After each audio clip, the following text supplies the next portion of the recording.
yuusuf khaliif cabdi shide waa aabbo Soomaaliyeed oo naafo ka ah lugaha waxa uu ka soo barakacay deegaanka Mareerey ee gobolka Jubbada Dhexe waxa uu hadda ku sugan yahay degmada Afmadow ee gobolka Jubbada Hoose yuusuf khaliif cabdi waa aabbo dhalay 9 caruur isugu jira wiilal iyo gabdho ayadoona caruurta 4 kamid ah ay lugaha naafo ka yihiin waxa uu ku nool yahay nolol adag mar warbaahinta Jubbaland uu waramayay waxa uu inoo sheegay in caruurtan aysan ku dhalanin naafo balse kadib ay noqdeen yuusuf ayaa ummadda islaamka ka codsaday in ay caawiyaan walow ay ka muuqato daruufo badan ma haysto shaqo uu ku biilo reerkiisa iyo sidoo kale hoy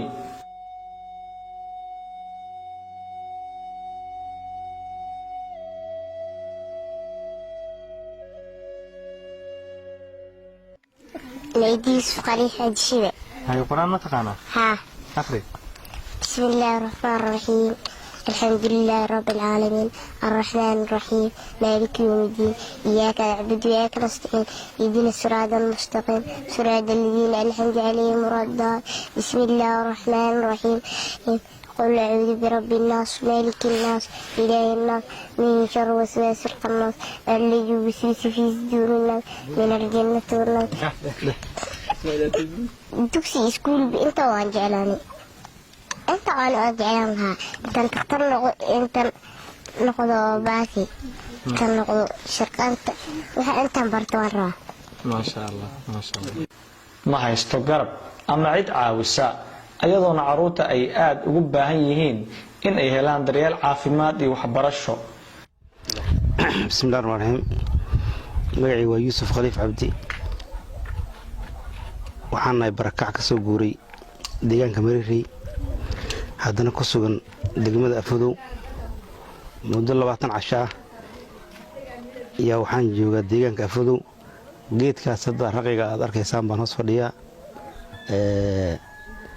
baskiilna waa saaranahay nin waxaan 2 lugood naafo ka ah 4 cunug oo naafana way garab taagan yihiin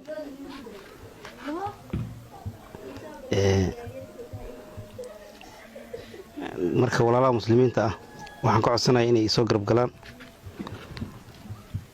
naafanimadaasna waa wax meel la ka yimaada wax xabada ma aha ilmaha naafadan sheegayeen wax ay ku dhasheen ma waa waxay banaanka markay imaadeen ay naafo ku noqdeen ilmaha yarka marka gabdhaha mid ugu weyn waa 9 jir tan ku xigta waa 8 jir tan kale 6 jir way kulligood wax barasho laan baysato mana gaari karaan dugsi quraan ama dugsi maadi ah dhamaantood waxaan rajaynayaa inaad ii geysaan meel caafimaad ah oo dhakhtar leh dasiiraad kale waxaan ka codsanayaa waxbarashada ku aadi lahaayeen ama lagu geyn lahaa lagu soo celin lahaa ma awood aniga Hanad Cabdi Yuusuf raadiyaha TV-ga Jubbaland Afmadow.